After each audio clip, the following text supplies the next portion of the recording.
एक ऊंची पहाड़ी पर जो हरी भरी घाटी को देख रही थी, खूनी हवेली खड़ी थी।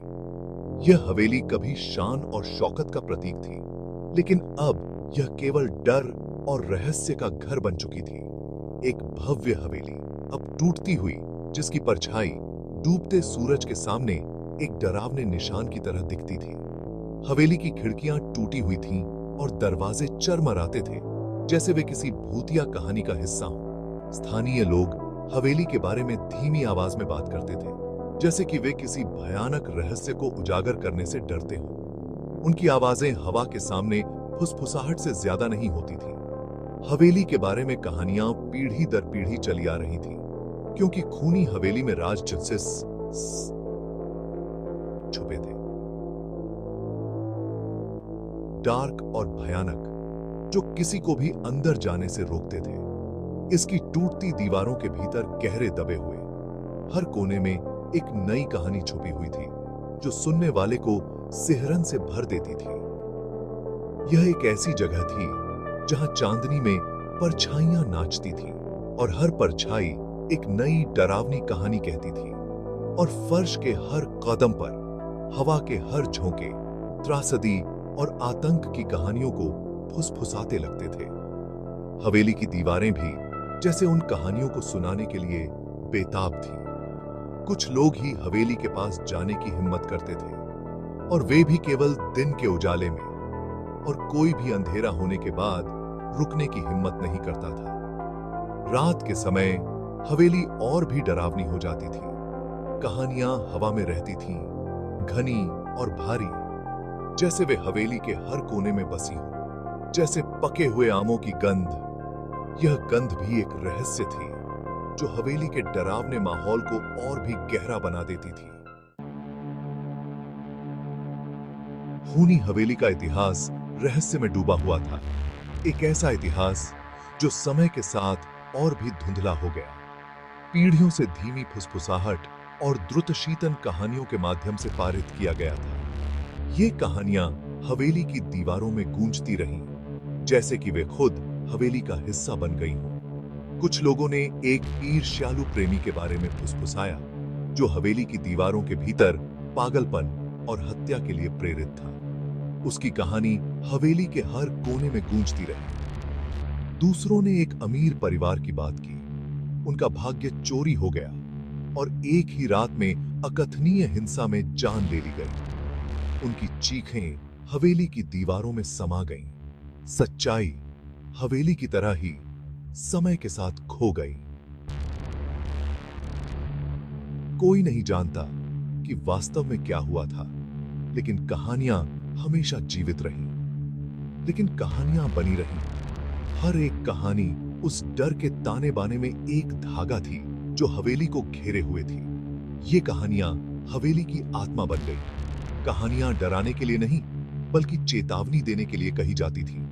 वे उन लोगों को सावधान करती थीं जो हवेली के रहस्यों को जानने की कोशिश करते थे। हवा में सवार एक चेतावनी घाटी से गूंजती हुई। खूनी हवेली के रहस्यों से सावधान रहें।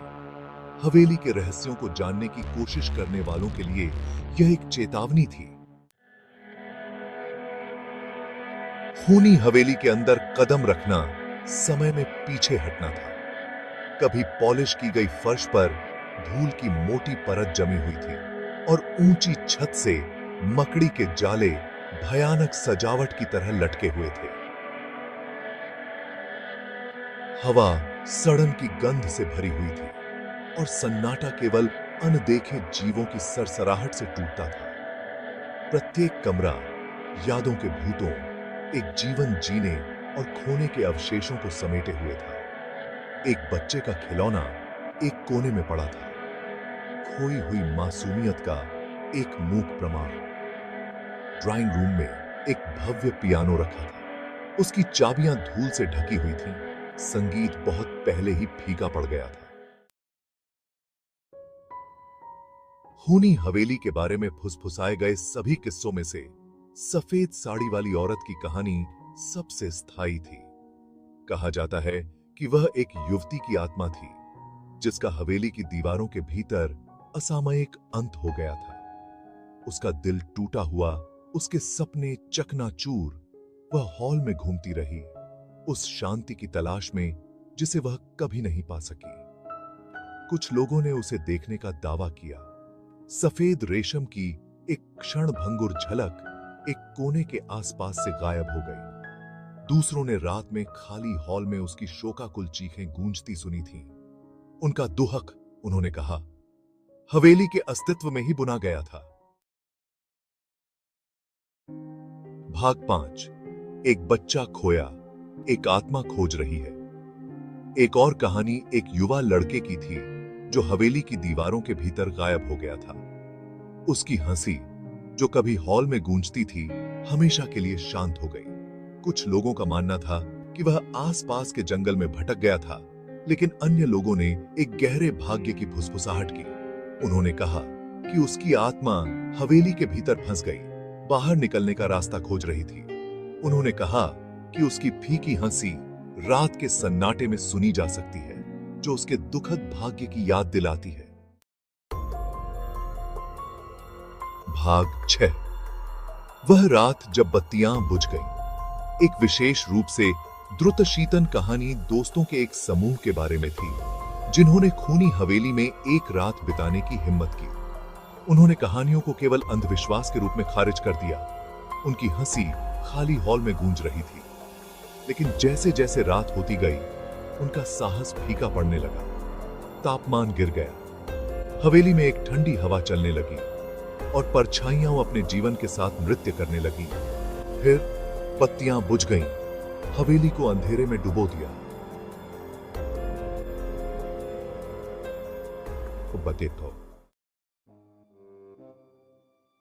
भाग 7। अंधेरे में एक झिलमिलाहट, दहशत ने समूह को जकड़ लिया। वे अपने टॉर्च के लिए लड़खड़ा गए। प्रकाश की उनकी किरणें अंधेरे से कट रही थीं, लेकिन खाली कमरे और लंबे छायादार गलियारों के अलावा कुछ भी नहीं दिख रहा था। और फिर उनमें से एक चिल्लाया।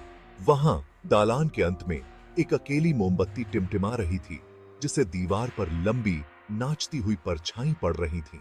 उनके दिलों में एक ठंडी दहशत समा गई, क्योंकि वे कोई मोमबत्ती नहीं लाए थे।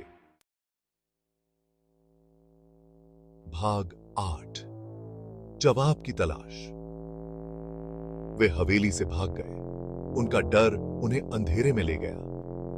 उन्होंने उस रात जो देखा, उसके बारे में कभी बात नहीं की, लेकिन अनुभव ने उनकी आत्माओं पर एक अमिट छाप छोड़ी। स्मृति बनी रही। हवेली की दीवारों के भीतर छिपे अंधेरे की एक द्रुतशीतन याद दिलाती है। कुछ लोगों ने उनकी कहानी को एक मजाक, उनकी कल्पनाओं की उपज के रूप में खारिज कर दिया, लेकिन दूसरों को आश्चर्य हुआ कि क्या वे किसी वास्तविक चीज पर ठोपट खा गए थे, कुछ भयावह जो खूनी हवेली की छाया में दुबका हुआ था। भाग 9। डर का सामना करना, रहस्यों को उजागर करना। अपने आसपास के डर के बावजूद खूनी हवेली में एक अजीब आकर्षण था। यह रहस्य की जगह थी, एक पहेली सुलझने की प्रतीक्षा में थी। वर्षों से कई लोगों ने जिज्ञासा या रोमांच की प्यास से प्रेरित होकर अंदर जाने की हिम्मत की। कुछ लोगों ने मिथकों को खत्म करने की कोशिश की, यह साबित करने के लिए कि कहानियां लोक कथाओं से ज्यादा कुछ नहीं थीं। अन्य लोग अतीत से जुड़ने की इच्छा से उन रहस्यों को अनरैवल करने के लिए तैयार थे जो हवेली में थे। लेकिन खूनी हवेली ने अपने रहस्यों को ईर्ष्या से सुरक्षित रखा, और जो लोग बहुत गहराई से झांकने की हिम्मत करते थे, वे अक्सर खुद को अपने सिर के ऊपर पाते थे। भाग 10। रहस्य बना हुआ है। आज खूनी हवेली समय और त्रासदी के प्रमाण के रूप में खड़ी है। यह हवेली, जो कभी जीवन और हंसी से भरी हुई थी, अब केवल अतीत की गूंज है। इसके हर कोने में एक कहानी छुपी हुई है, जो समय के साथ धुंधली हो गई है। इसकी खिड़कियां खाली आंखों की तरह हैं, जो घाटी के ऊपर से घूर रही हैं। ये खिड़कियां, जो कभी रोशनी और जीवन को अंदर आने देती थीं, अब केवल अंधकार और रहस्य को अपने अंदर समेटे हुए हैं। इसकी टूटी हुई खिड़कियों से हवा सीटी बजाती है, अपने साथ अतीत की फुसफुसाहट लेकर। यह हवा, जो कभी ताजगी और जीवन का प्रतीक थी, अब केवल डर और रहस्य का संदेशवाहक बन गई है। कहानियां सच हों या केवल अतिस्क्रिय कल्पनाओं की उपज, एक बात तो तय है, खूनी हवेली रहस्य की जगह बनी हुई है। एक ऐसी जगह जहां हर कोने में एक नया रहस्य छुपा हुआ है। एक ऐसी जगह जहां जीवित और मृत लोगों के बीच का पर्दा वास्तव में पतला लगता है। यहां समय और स्थान की सीमाएं धुंधली हो जाती हैं और अतीत और वर्तमान एक दूसरे में मिल जाते हैं। और जैसे ही सूरज डूबता है, घाटी पर लंबी परछाई पड़ती हैं, जो हवेली को और भी डरावना बना देती हैं।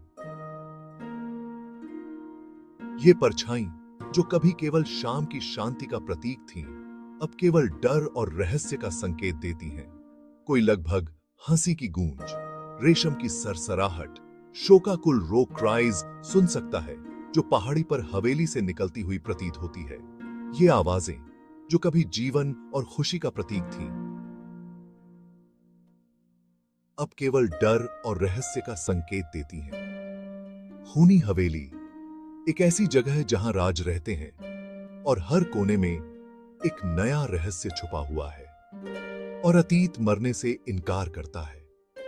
यह हवेली, जो कभी जीवन और खुशी का प्रतीक थी, अब केवल डर और रहस्य का संकेत देती है।